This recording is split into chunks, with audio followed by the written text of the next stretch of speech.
mate. So now we move on to Toyota racing. We have Ralph and Jarno. Again.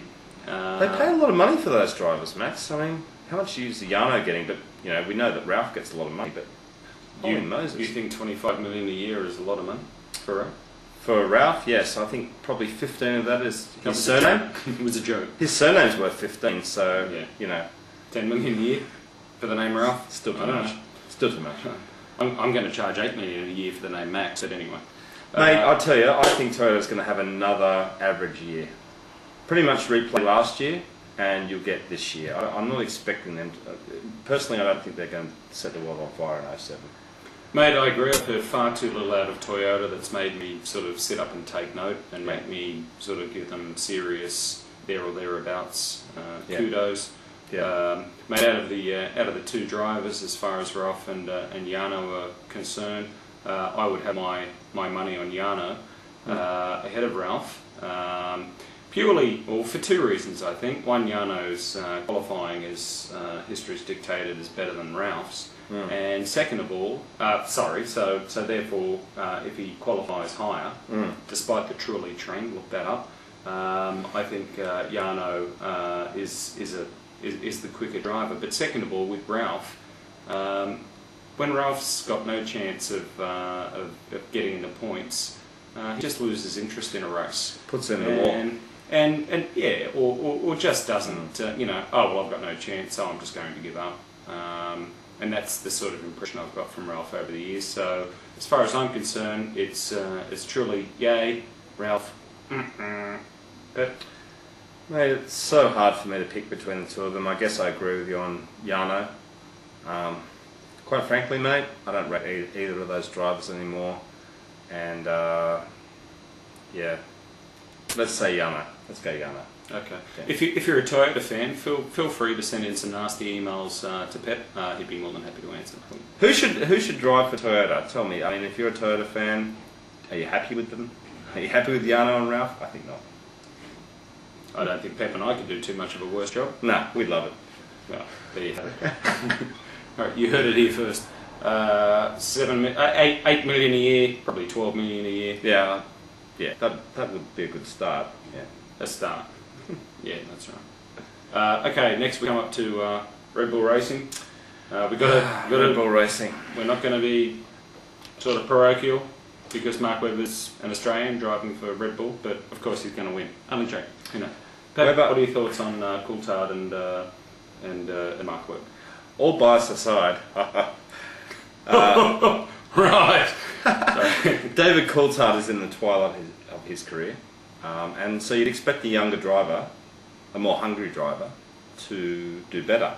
Having said that though, Coulthard's got more to lose because he's only got a 1-year contract and Webber's got a 2-year contract. And Coulthard's got a lot of speed. I'm going to call Webber, but I'm going to say, similar to what I said before, that I think they'll both perform really well and that Webber will just pit David Coulthard, but they're going to be quite similar in terms of their performance. Okay, cool. For me, it's a bit of a tough one. You know, you've got Mark Webber coming into a new team for the first time. Red Bull, I don't think it's any secret, are obviously having some problems this year. Yeah. The first car, Adrian Newey's designed from start to finish. Yep.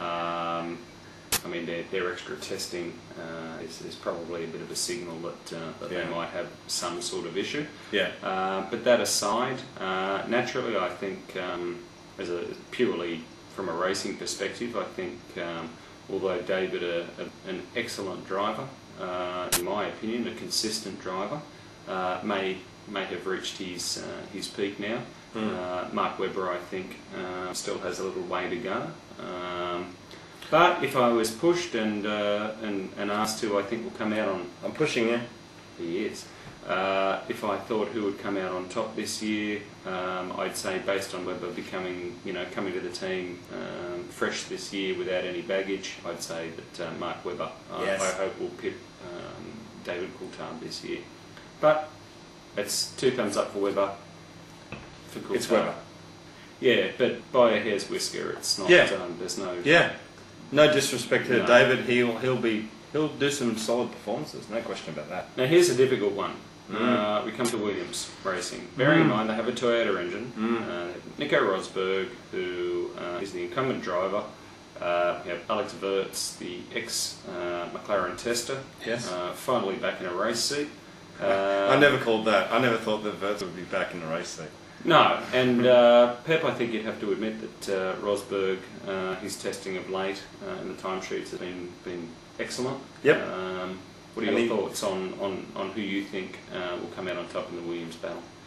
Well, mate, Rosberg has now a year under his belt. He's seen all the circuits and he's done well in testing. Alexander has truckload of knowledge and experience. You know, I hate to say it again, but I think it's going to be even. But I think Wurz is going to beat Rosberg.